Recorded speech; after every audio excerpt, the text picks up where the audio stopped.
జై శ్రీమన్నారాయణ. తిరుప్పావై 24వ పాసురం.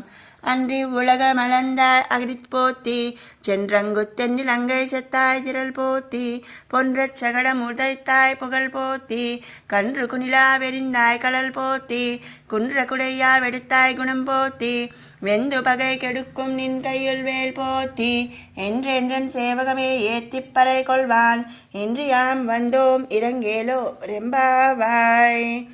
పూర్వము బలిచక్రవర్తి తనది కాని దేవలోకమును ఆక్రమించి దేవతలను బాధింపగా వాని వద్ద నుండి లోకమునంతను దానముగా పొంది 2 లోకములను పాదములతో ఆక్రమించిన మీది వ్యవపాదమువర విందమునకు మంగళము.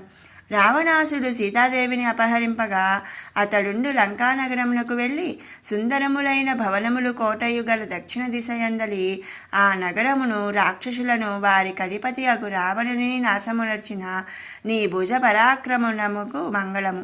శ్రీకృష్ణావతారమున రక్షణకై ఉంచిన బండిపై ఆవేశించిన రాక్షసుని కాలు సాచి నేల కూల్చిన సాటిలేని మీ ఘనకీర్తికి మంగళం.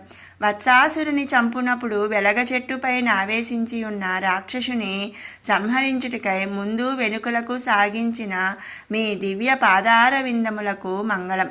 ఇంద్రుడు తన యాగము జరగనీయదేదను కోపముతో రాళ్లవానను కురిపించగా గోపాలురకు గోవులకు బాధ కలగకుండానట్లు గోవర్ధన పర్వతమును గొడుగువలే ఎత్తి తన మీ వాత్సల్యాతిశయమునకు మంగళం. శత్రువులను సమూలముగా పెకలించి విజయమును సంపాదించి మీ హస్తమందలి వేలాయుధమునకు మంగళం. ఈ ప్రకారము నీ వీర చరిత్రలనే కీర్తించి పరా అనెడు వ్రత సాధనమును పొందుటకు మేమీనాడు వచ్చియున్నాము. మమ్ములను అనుగ్రహింపుము.